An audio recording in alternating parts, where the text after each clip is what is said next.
Oh my God. I'm sorry. I'm an absolute moron.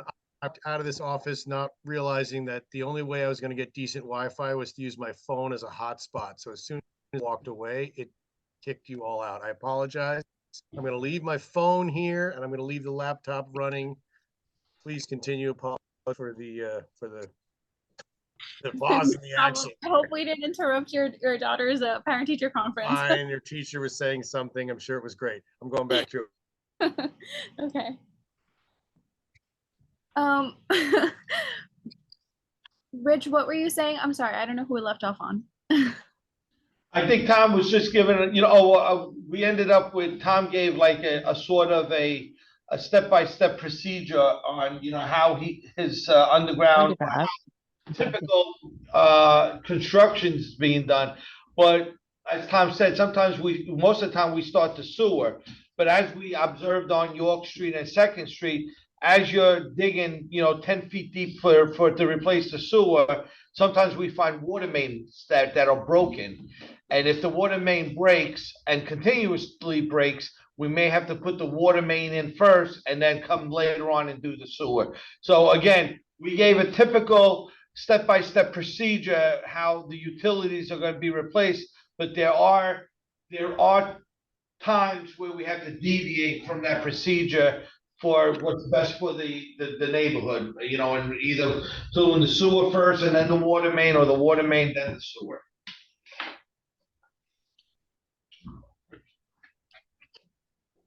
Okay, gotcha. And Tom, you were saying something else as well? I'm sorry.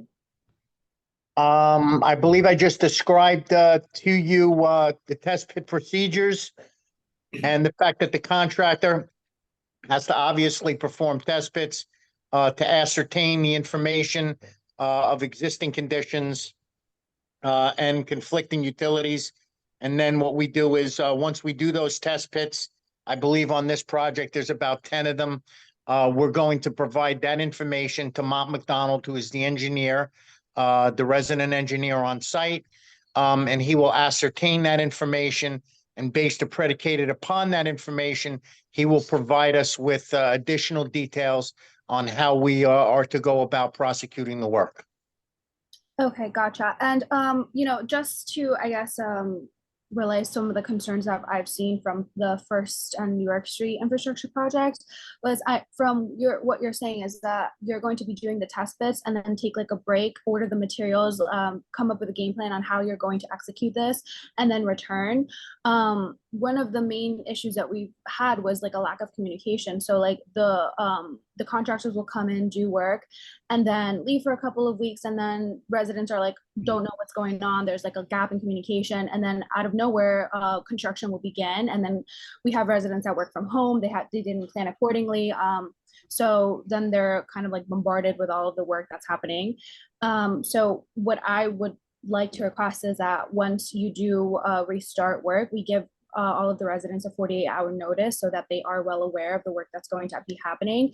And like kind of like, I guess like these meetings will definitely help, but like a little notice on their door would also help too, I feel.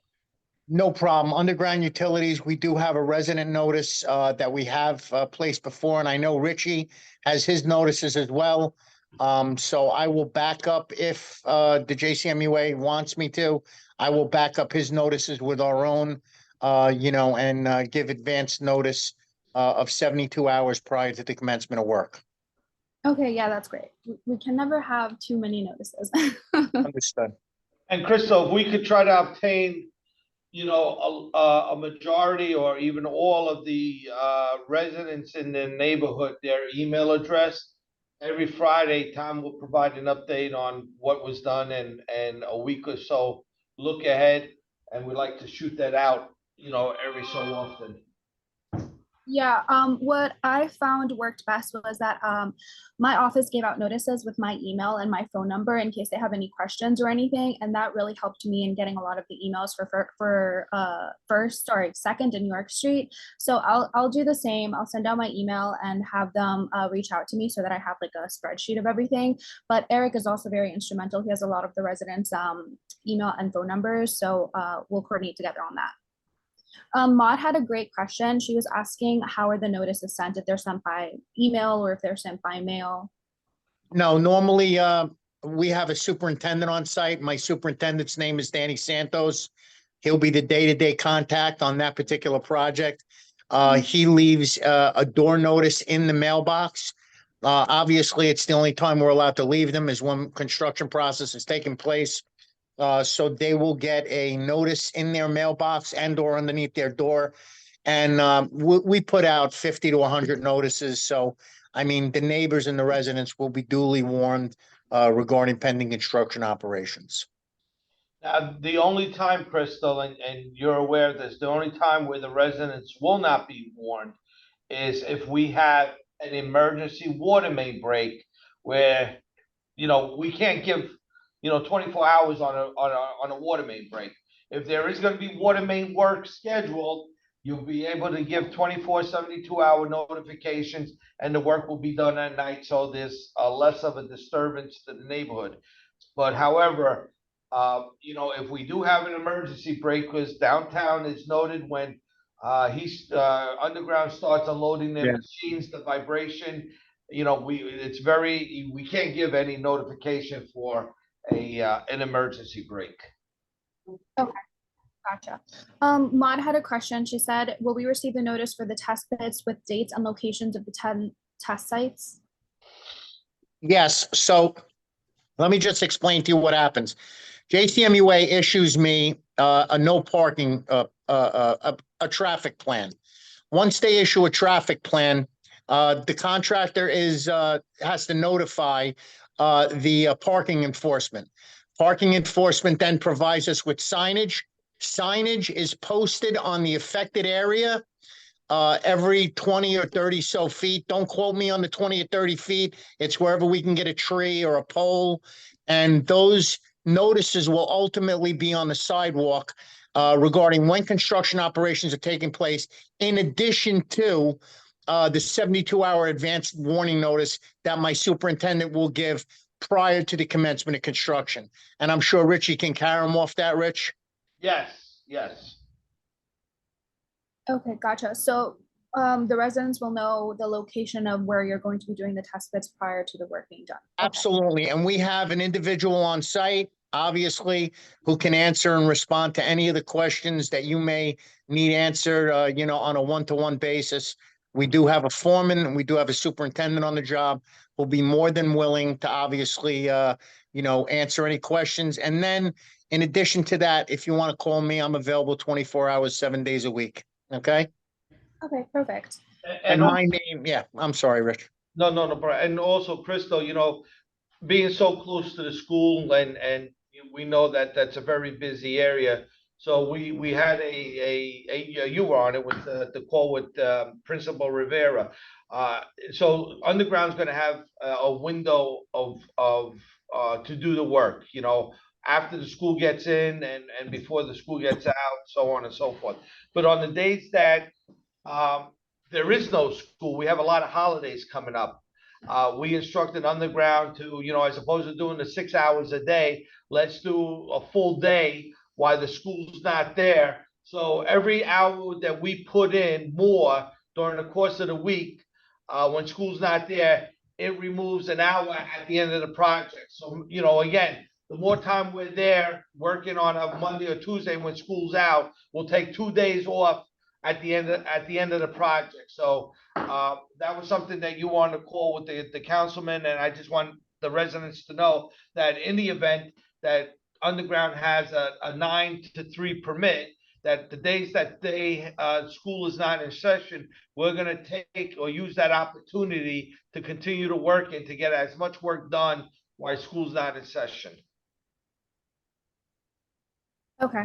And the days that there's not going to be any construction are holidays, so that would be Thanksgiving and Christmas. Is it like the day before Thanksgiving and the day before Christmas, or is it like, are there specific days where there will be no work at all?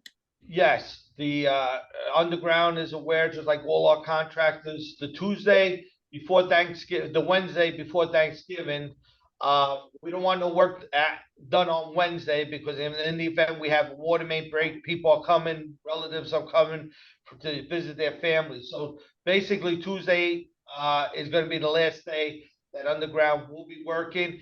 And Underground knows that he has to clean the area, make it clean, you know, provide as many parking spots as possible for the residents and the family, or visitors that they expect. Now with Christmas, the same thing.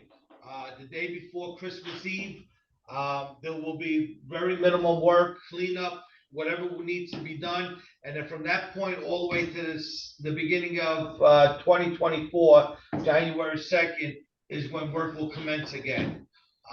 So that entire week and a half during the Christmas and New Year's celebration, there will be no work going on. Okay, got it. Maud had one more question. She said, once test pits are done, do you keep the sites opened or do you close everything until you are ready to start the work? Yeah, go ahead, Rich, I'm sorry. Go ahead, Tom. No, yeah, once test pits are done, we obviously, we put back the asphalt in the hole and, we wait until the questions, cut sheets get back. We have to do, engineering, some layout, and then, everything's locked up and, there's no holes or excavated areas left open or plated, during the test pit period. Okay, gotcha. So I guess like a couple more like little statements so that the residents are aware. The contractor is going to be doing a pre-construction video so that he knows what everything looked like prior to construction. These pre-construction videos are very useful because once the work ends and there is a little bit of damage to your sidewalk or anywhere near your property, the contractor knows that they're responsible and they're going to be fixing it. We found the pre-construction video to be super helpful for us in Second and York Streets when we're doing the sidewalk restoration. In addition to the pre-construction videos, just so that the contractor, the JCMUA, and all of the people on the video know, the trees, like city trees, if you need to remove one, you have to file a permit with forestry. If like a tree for some reason like ends up dying because of the work, which is very rare that it happens, the contractor is supposed to fix it. I'm trying to think of anything else that came up during like York Street and Second Street. Chris, the Underground knows and is very well aware. Again, if a tree branch is in the way, they cannot just cut it. It has to be done through the proper procedure, through the forestry department. Tom, you got to fill out any permits for the trees in the event that you have to cut the branch down. And I think, Crystal, if you want me to elaborate how, again, under these projects, just like Second Street and York Street, how although we're doing work in the street, we are going to be affecting some areas of the sidewalk to bring the new copper water lines and the new sewer lines up to the curb and terminating with cleanouts. So, when people start seeing us working, out of the street onto the sidewalk, we're bringing in new water lines and sewer laterals to the curb. But again, any concrete, anything that will be affected by the construction of anything, it will be restored to its original pre-existing condition. Okay, gotcha. And I do have one question. I know that Eric had mentioned this before. He was concerned about the lack of parking that residents would face during this infrastructure work. The way that you're doing it, is it like block by block, or are you doing everything, or are you doing like multiple blocks at once? One block at a time. Yeah, Underground will have one crew, and it's not like we're gonna tie up First and Second Street and Marcelli's all at the same time. He will have one crew that will progressively work through. Tom, do you have an idea where you're starting? Yeah, I believe right now we're gonna start on First Street, especially the test pits, get First Street out of the way. And then we'll work to Second Street, get Second Street out of the way, get Colgate out of the way in the interim there. Marcelli's, and then, Brunswick Street. So it'll be one block at a time.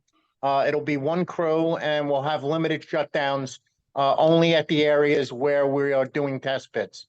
And, once that's done, we'll be good. And Tom, I just want to advocate because again, Crystal and the MUA learned a lot. Number one, you got to make sure that your no parking signs are all up to snuff. So there's no expired signs to be, still hanging up. You got to keep Danny on top of that. I already told Danny, Rich, to get those signs immediately. And then the second thing is we sort of like to have the last couple of hours on a Friday as a cleanup period, hose the street down, any dust and any dirt or any material that is left on the street. We like to clean it up so the residents have at least an enjoyable weekend if they want to take a walk or whatever. You have my word that I will notify my crews forthwith regarding your request. And also, again, any machinery, nothing in crosswalks, and especially this area, why we have the school right on the corner. If we did disturb any crosswalks, at a minimum, the next day, we have to, even if it's white spray paint, let's reestablish the crosswalk so that the students know exactly where to walk. We don't want to have any issues with students and motor vehicles.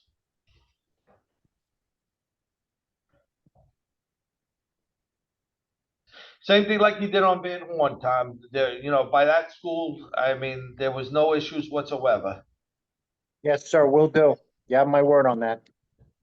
Louis has a question. He said, how long will the no parking rule be in effect?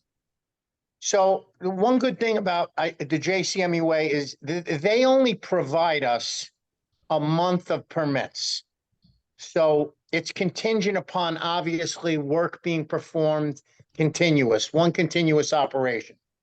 Okay, so the permits are in effect for 1 month at a time, 6 months during the duration of the project. Okay, and the permits are obviously, they'll say on them Monday through Friday from the hours of, I believe we're doing 9 to 5:30, Rich? Yes. They'll say from the hours of 9 to 5:30. Okay, So so it's once- only from 9 to 5:30. We don't have to worry about, once you, like, I'm on Colgate. So once you start on Colgate, it's not anything like, okay, you got to move and you can come back when it's done. It's just for the day. It's just for the hours of the construction during the day, correct? That is correct. Okay. I had another question with regard to, earlier you were saying you were going to bring water and sewer to the curb. That's correct. How is that? I'm just concerned because things are old here, right? Yeah. So I'm just concerned how that will disrupt the existing lines that are getting, water to the property, as well as lines that are, feeding the sewer line, the existing sewer line. So we disconnect the old line, we put a new line in and we connect at the curb stop, Okay. so that doesn't disrupt anything from the building into the meter. Okay. So we connect up at the curb stop. What we do is we transfer the service from the old main, or in your case, we have a new main there. So we'll transfer the service from the old main to the new main that was already previously placed. And there are a few locations where we'll put a new main in, where we'll transfer over from the old main to the new main, and you'll have a new service continuous with 1-inch K copper, Wheatley copper up to the curb stop. Okay.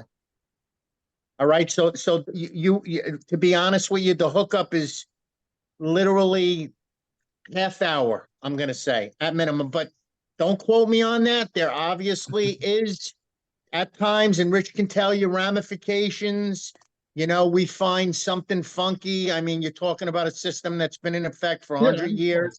That's why I asked the question. And you never know. You never know in Jersey City. I mean, the sky's the limit until you get there and you start, ripping the pavement off, I just want to be prepared, right, for whatever's Yes. coming. And we will definitely notify you if that's happening. And like I said, there'll be a super on site, Danny Santos, or my foreman, either Mark or Augie or someone like that. They'll obviously will, notify you, hey, we're going to do your service today. You'll be down for a few minutes. You know what I mean? Okay. You'll be down for half an hour, Okay. The idea of the project is once we replace the water sewer mains and the laterals to the curb, is to restore the street with new pavement and not go in there for the next 100 years. Okay. One thing I would say, keep your eye on when you're doing the pavement, because they did this when they repaved the street. Just, I don't know, maybe it was about a couple of years ago or a year ago, whatever they did. Keep an eye on the sump pump lines that come out of the houses, because you know, when they redid the street here on Colgate Street, they blocked my sub pump line, and surprise, surprise, I had a flood that I didn't need to have because of that. So, Well, just, yeah, one of the issues that we've been facing the last couple of years, and your name is Louis? yes, sir. Louis Ritatis. What we've been facing the last couple of years with the plumbing department is sort of, there is a code throughout Jersey City that residents can't have their sump pump discharge out to the curb, for a couple reasons. One, in the wintertime, if your sump pump goes off, then it becomes an icy condition in the street.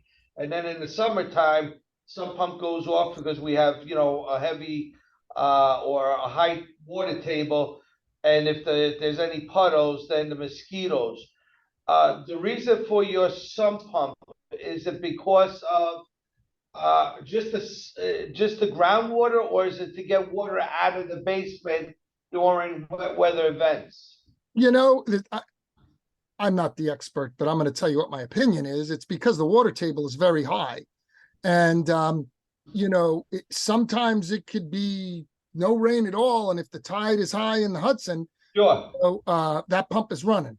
So, and that line has been in there. That line has been there forever. You know, some people had them on their sidewalks and had to move them, right? Because then, you know, you create icy conditions in the winter on sidewalks, which is, you know, terrible. So, you know, it's something to think about. If something has to change for whatever reason, I just want to know that, because I can't stop Mother Nature, right? No, She's going to keep coming. So I got to make sure I can, if water is rising, I got to get it out. exactly. And the issue is, and the reason why I was asking that for the primary reason is, if we redirect it into your sewer line, and you know, we have one of these heavy rain downpours and we have high tide, then your sump pump's going off and it's only going to recirculate Right. in your basement. So, you know, so I think we're gonna have to put that on a case by case basis. Listen, this project is hopefully to mitigate most of the flooding, but I don't want to create any problems with the residents. So we may have to do a walkthrough and just mark out where these sump pumps are and make sure that we do not cover them when we pave the street. I literally had to, you know, chip away to, you know, get the, you know, get the surface that they paved out, so I could expose the hole somewhat to get the Correct. water out, right? What is your address, please? 80, 80? yeah, 80 Colgate, 80, which one? Colgate. Okay, got it.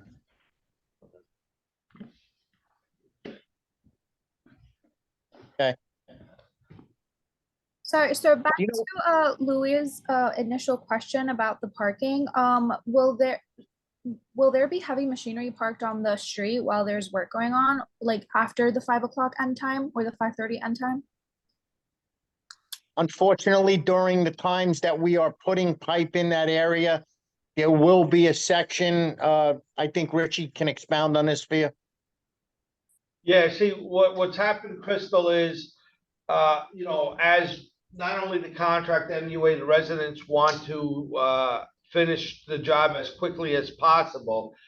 We find out that most of the time when we hang no parking signs and we have residents that do not adhere to the times marked on the no parking signs, it delays the contract to 2 to 3 hours a day.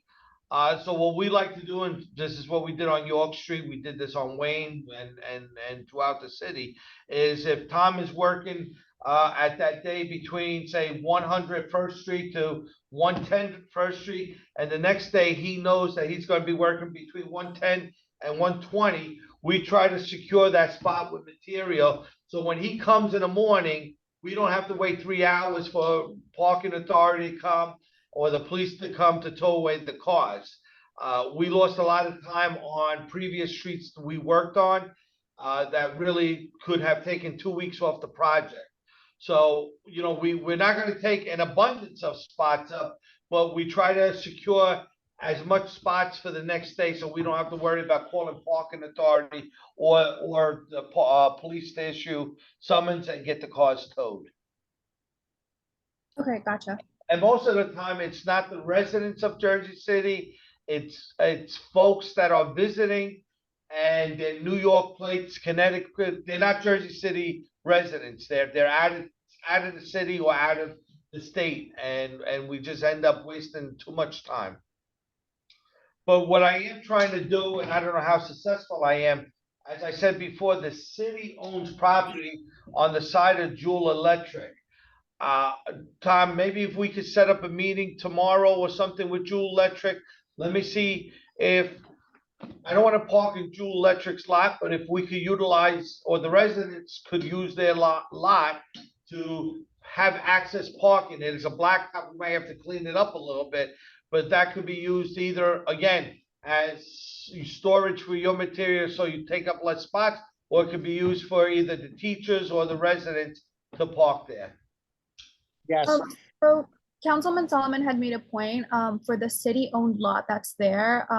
He says that he's willing to work with the JCMUA to, allow like that area to like, I guess, like be cleaned up, because I personally do not know what lot you're referring to. I've never been there, but apparently the lot needs like to be repaired before it can be used.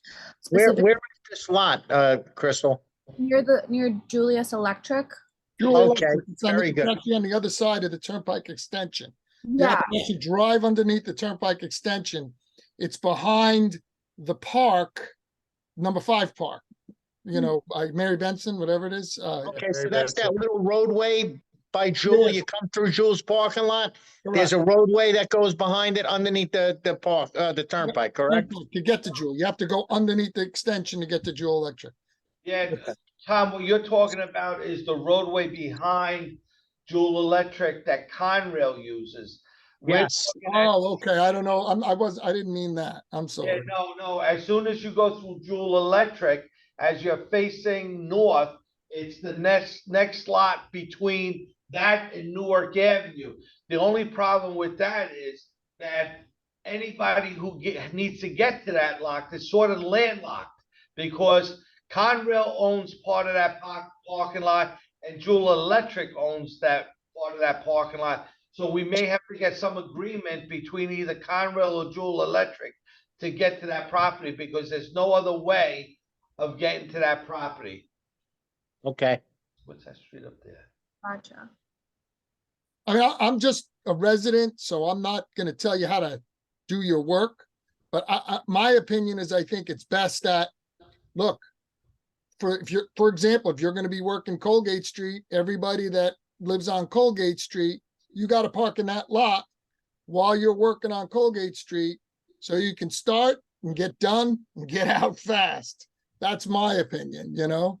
So, you know, we just provide the city would provide us park. That would be my ask. And I'm one guy on Colgate Street, but, you know, provide residents of Colgate Street, you know, parking on that, you know, that lot. You guys come in, get started, get out, you know, as fast as you can. So this way it's, you know, it's as minimally disruptive as it can be. That's just my opinion. That's all. Yeah, I agree. And I think actually if we were to get like an understanding or an MOU with Jewel Electric, it would work out, because the teachers could park there during the day, and then when they're gone at like 3 o'clock, residents could come home from work and then park there while there's still work going on. And if there's like any heavy machinery that's stationed in the area, residents could utilize that parking, and instead of having like, you know, to rely on street parking, which may not be available.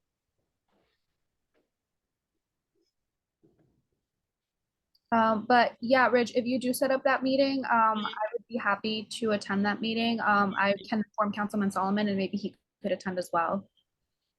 Do you have a contact Crystal, for Jewel Sure. Electric? I can find one. I'm sure James knows. Yeah. I'll ask him. If not, I'll have one of my inspectors go down and see who we could talk to. Maybe Robbie could do that tomorrow. Go to Jewel Electric and just see who's a contact. Crystal, if you need help with that, I may be able to help. My understanding is that's under contract with a developer, so that's probably a good thing. Meaning, you know, they would probably be more willing to kind of work with us, but let me know if James doesn't have a direct contact. Okay, perfect.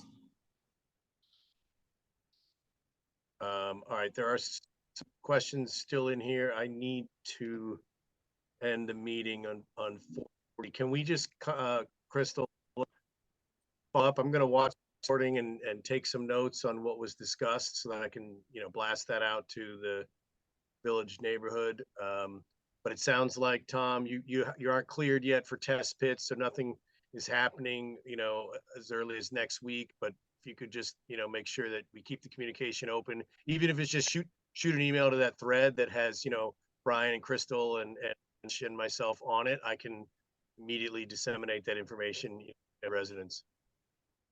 Yeah, we're still working our way through a couple of material issues. Totally understood. Yeah, okay.